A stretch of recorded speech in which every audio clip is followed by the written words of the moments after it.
Hello everybody. Welcome to my Getting Started with R video. I'm going to go over just a lot of the basics, how to download it, get it up and running, how to do some simple scripts.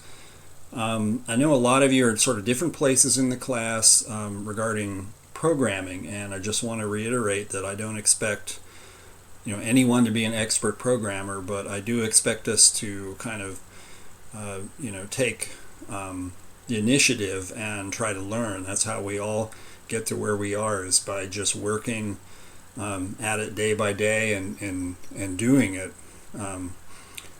So we're going to get started today, and this might be well known to some of you in the class, but to others it'll be essential. So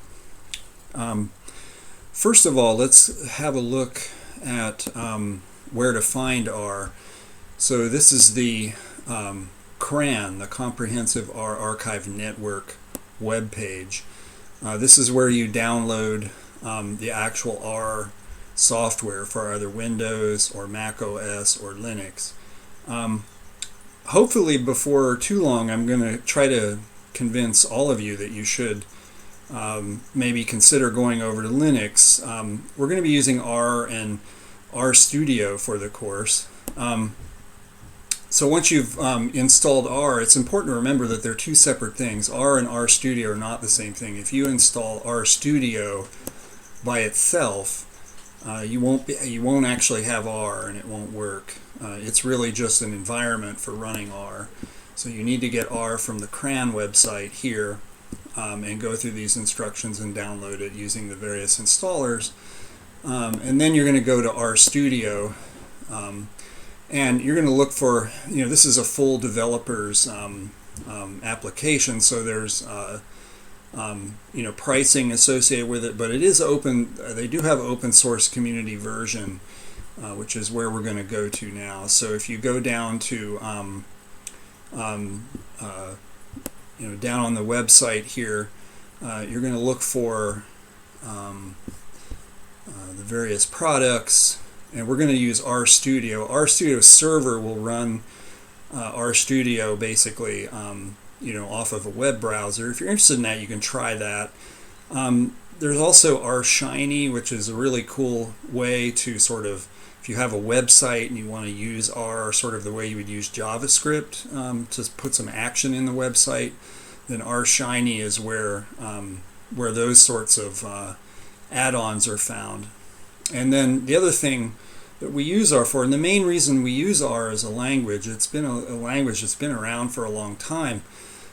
And it's a nice language, actually. It has a nice history, but it used to be a language called S. It goes all the way back to, I think, probably like the late 1950s. So, but R is the language that mathematicians and especially statisticians have used extensively for many decades. So there's all these R packages that allow you so that you don't have to recreate the wheel when you're needing to do statistical analysis. R is the most powerful data science language, although Python and R are becoming more and more married to each other. And if you're going to be an active data scientist, you're going to be active in data science, you really need to know both languages. I use R primarily as a back-end language because it has all of these. I don't really like to use it to shape my data or to do a lot of fancy things. I use more general language such as Python or Perl for those sorts of jobs. But I like to use R whenever I have statistical analysis or graphics related to those statistical analysis to be done. And that's all done through various packages. So we're going to talk a little bit about how to load those as well once we get started. So to get RStudio, you're going to go and follow this link. Go for the R desktop is what I would recommend. And then when you go down, to the downloads here, you're going to see the free desktop, which is the one that we obviously want to sign up for, and you can download it right here.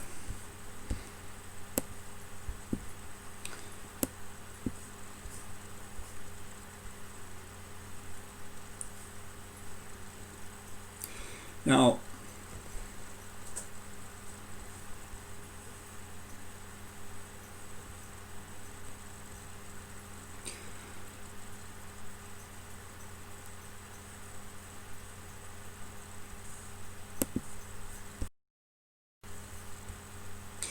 okay, I'm going to demo R on my Linux laptop here. Um, RStudio and R run just as well for the most part on Windows. Haven't done a lot of work with Mac. I don't actually own a Mac computer. The Mac OS is very similar to Linux. One thing I will say, and I'll be saying throughout the course, is that in earlier versions of Windows and earlier versions of RStudio, the RStudio was a little bit buggy sometimes, and I know when you're learning to program, that can be frustrating, because sometimes when RStudio is kind of letting you down, you think there's a problem with your code, and actually it's not a problem with your code. It's just that RStudio isn't popping the plot up in the window because you have too many plots open. So there's some workarounds that when I use it in Windows that I sort of remind students of, and I'll do the same with you. If you're really convinced you want to stay running on Windows, that's fine. On the more recent versions, it seems to be a lot more stable. However, Linux is a very powerful operating system. It's been around for a very long time. It's actually, in my opinion, better than Windows. People who are more hardcore programmers use Linux all the time.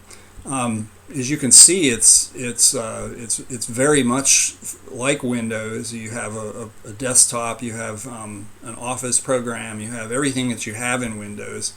But the nice thing about Linux is it's open source, which means that it's under continuous development almost 24 hours a day by thousands of volunteers. At any given point in time, the Linux kernel is being managed and updated by almost 1,000 people.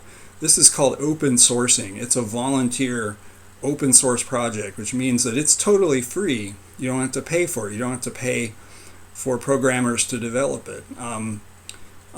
Sometimes it might let you down now and then, but a lot of times those things, once they're known to the community, are fixed, because none of it's ever hidden by a company such as Microsoft.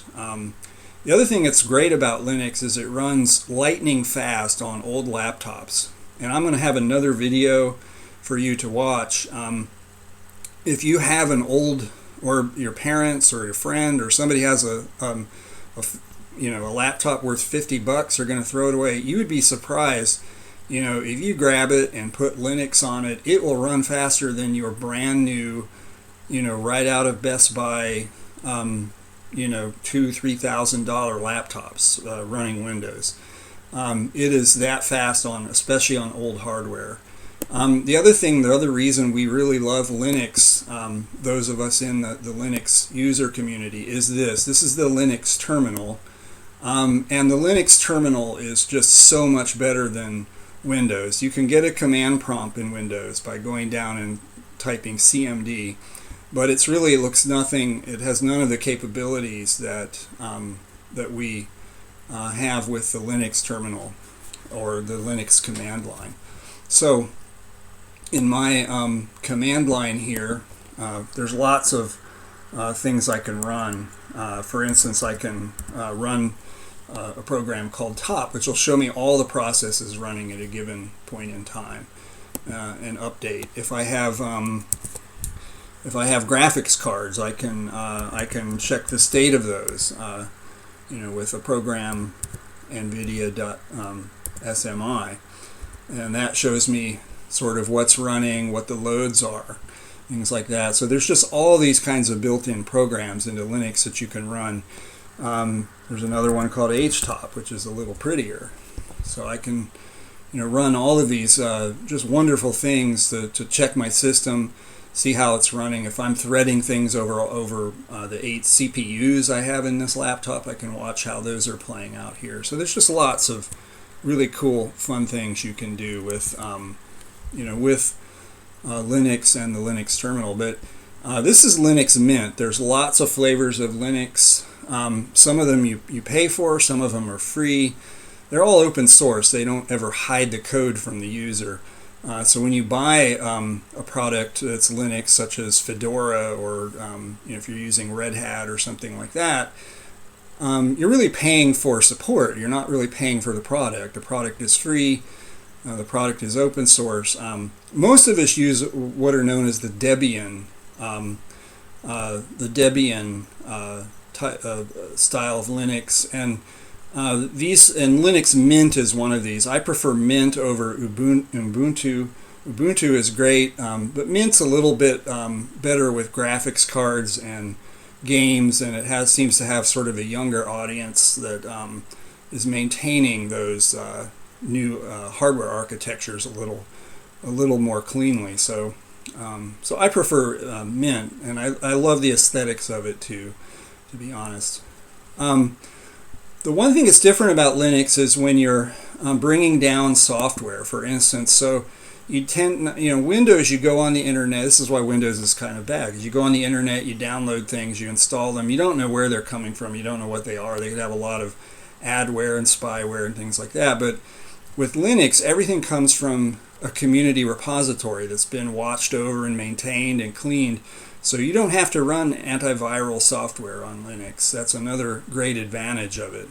You can run all of the browsers and all of the things that you would do on the internet just as well from a Linux machine, and even a little quicker and snappier on a Linux machine than on a Windows machine.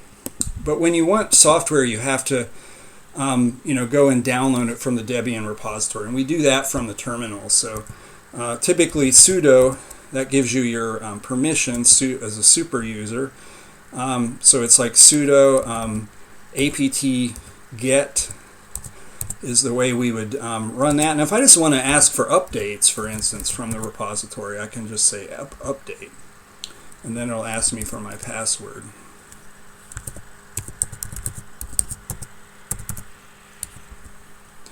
And now my updates are coming in and they're being installed, and I'd run that about once a week or so, and now I'm done. And if I wanted to install a package or a piece of software from there, I would just use the name instead of update. So it's very easy once you get used to it, and you can always look online and see what's available. So let's get back to R and RStudio. So once you've installed it, it looks the same on any operating system. So this is RStudio right here. Now, I'm not a big fan of sort of white backgrounds. So the first thing I sort of want to change is the appearance of this. If you go under Tools and down to Global Options, I can go to Appearance, and I'm going to look for sort of something a little bit, with a darker background. So let's try Vibrant Ink. That one looks pretty nice.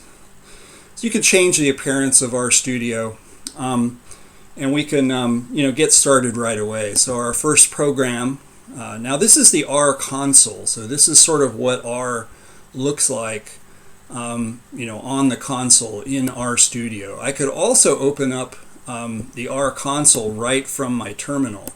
And you can also do this in Windows as well. It's a little harder in Windows because you need to know where R is installed, and you need to Windows makes a lot of decisions for you about sort of assuming things, so sometimes it's hard to open things from the command prompt in Windows. In Linux, it's usually a lot easier. So to open my console, here at the terminal in Linux, I just type R, and you can see it's exactly the same over here as it is here. And then to quit, Q with some empty brackets. And I'm back to my terminal again. So that's fairly simple. But let's get back. We can do everything in RStudio. We don't need to use the R. We don't really need to use the command prompt or the terminal unless we want to. Now, I could start writing programs here, but it's not really what we would call scripting yet. I'm going to show you that in a minute. But first, let's do our first. Let's do our simple, hello world. That's the beginning. Programmers. And there's my first program. So it prints hello world to my screen. Very simple. So that's working at the console. I could do everything here. I could do all my statistical tests. I could go line by line, type out everything, and get my p-values, whatever I needed, and I could just shut it down and walk away. But that's a lot of work. Nothing would really be saved if I did that at the console. So we're going to use something called scripting. So scripting is sort of like programming, but it's what it refers to is what we call in the business a high-level programming language. In other words, these are languages where we don't have to write out a bunch of code and then compile it to our hardware the way you would in C, or in Java you would compile it to the Java runtime environment or something like that, and then it could be cross-platform. But scripting languages are always for the most part, cross-platform, and they compile line by line as they ran. So as I ran Hello World here, it actually compiled that program to my hardware on every single line. So these scripting programs are actually a little bit slower, but they're called high level. It doesn't mean you have to be super intelligent or at a higher level of programming. They're actually better for beginners in that way than low level programming. It just means you're higher level, you're further away from the hardware, and that's always good. If you were on the hardware, everything is zeros and ones, right? And nobody can read that. So we want to be as high above that as we can. So we use the high-level scripting languages. R is interchangeable, not interchangeable, but R is interactive with languages like Python and Perl. And later in the course, for those of you interested, I will show you how to run R from a Perl script or from a Python script if you want.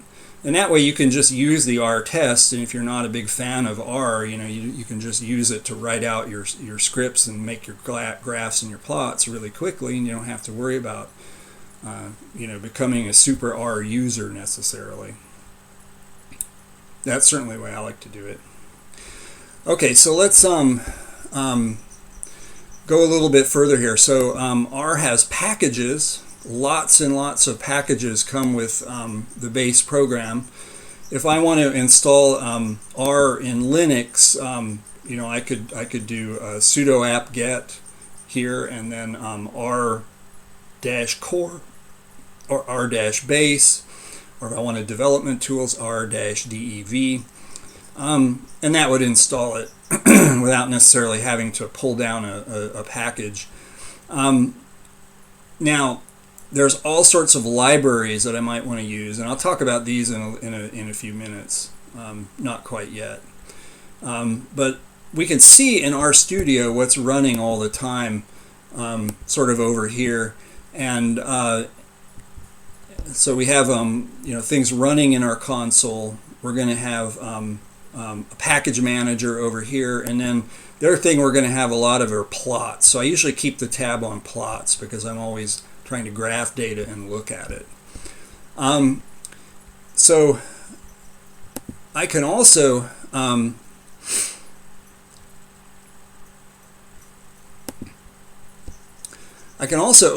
a project or what sometimes is known as a script.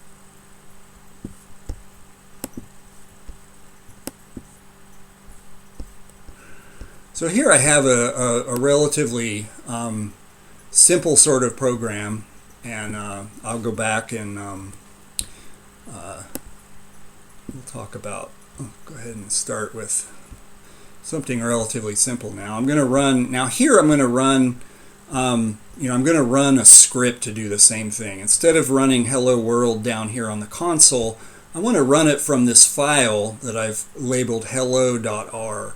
So hello.r sits on my desktop. It's really sort of a text file, and what it has in it is these commands here that I've typed out before. One of the things I'm going to suggest that you do right away, you can use the run button here to run your script, but most of the time when I use this, you can also run things line by line. For instance, like if I were to run that, you can see it just printed just the second line. It skipped the first. But the other thing that's handy to do as I'm writing it is if I click source on save, then every time I write something more and then I save it to that script, it'll actually run it at the same time. So you can see down here, it's actually run both of those lines. So let's talk about the anatomy of a simple R script right away. So the first thing I want to kind of talk about is sort of creating objects and object orientation. Now that sounds maybe a little bit scary or fancy, but in R it's actually quite simple. So the first thing I want to do is maybe put some data in, and I maybe want some values for X and some values for Y. So I can put those in. This is where syntax you're going to have to start learning a little bit of. And as you see here, I'm using sort of a back arrow format here. And then I'm going to say I'm going to have a C. And this is how you do an array, or an array of numbers in R. You have to put this little C here. It's essentially, this is a C for combine. And then I'm going to go ahead and feed that some random values here from the top of my head. And then I'll do the same thing for Y.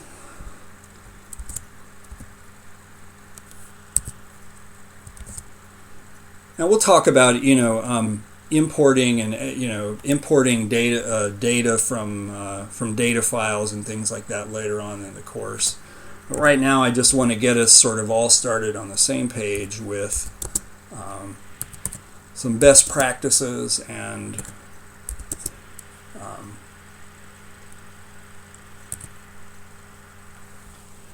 so there I have a couple of sets of data that I might want to plot.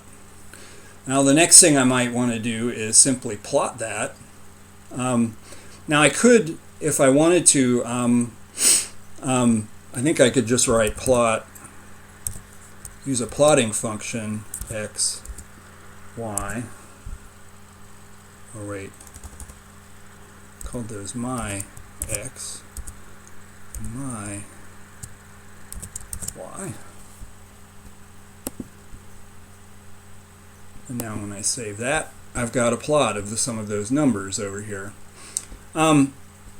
Now I've done a couple of things here that I don't really sort of like. I like to maintain sort of object orientation. So I would prefer really to call this, give this a name, make it an object that I've named, and then I would call that sort of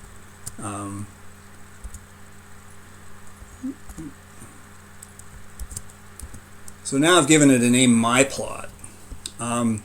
And then, if I were to run that, it actually wouldn't pop right to the screen, because see, this is running sort of in a procedural way. It's going down, it's created these two objects, and then hit this line, and it was just plot something.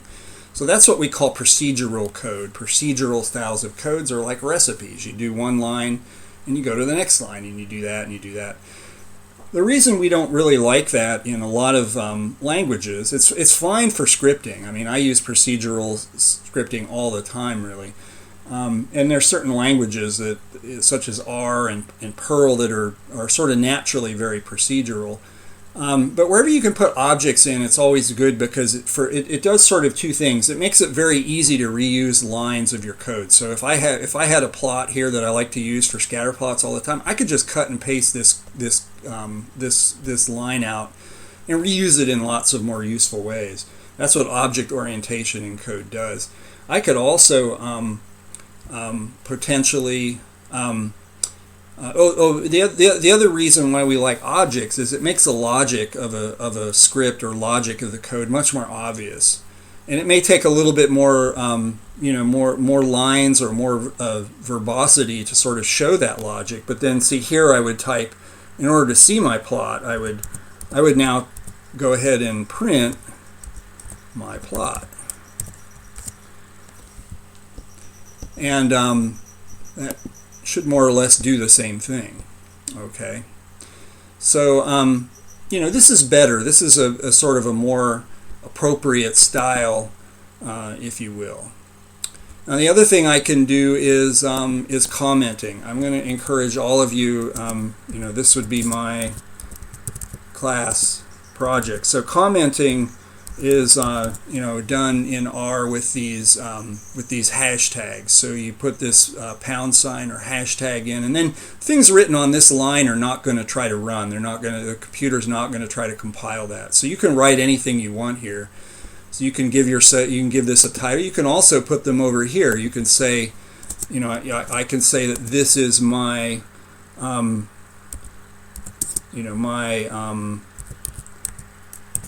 my scatter plot. So I encourage you to do lots of commenting of your code. In fact, I'm going to be insistent of that, and it's going to be part of your grade. Actually, is just have things well commented. Yes, it takes a little bit of time. It may seem like maybe a waste of time when you're doing it. As a programmer, it will save you buckets and buckets of time down the road, because you'll go back and you'll be working on a project next year or something, and you'll go, oh, I learned how to do R in Dr. Babbitt's class. Sounds like I better run an R script. If you went back to uncommented code and looked at it, you would not remember what it was doing, why it was doing it, and you might as well just start from scratch. But if you put in a few comments, it would remind you why you wrote it, what it does, what it did, and it would be useful to you for the rest of your career. So I want to see commenting as much, and you don't have to do it line by line, but blocks of code should be telling the reader what we're doing, and then if there are points in time where you do things unusual and you want to comment on that line, I would encourage you to do that too. So the plotting function that we're using in R is very coarse. You can see it's really rather crude. It's just this line style sort of thing. It's really not the best. If I wanted to change the colors of this plot, I could start adding more lines. If I could add a trend line, I could type things in here to do more. So it was sort of procedural things. I could stack more things and make changes and edits to this plot to try to make it look more palatable to the eye. But again, that's a lot of work, and so we don't really, most of us who use R a lot, we don't really use the plotting function in R that's built into it. It's just a little too crude. There's a wonderful package that's much better for this task. So I think we need to talk about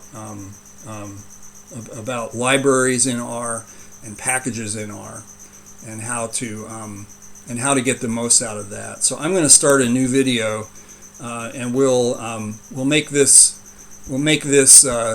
this very same script and we'll make it a little bit more fancy using a package called ggplot.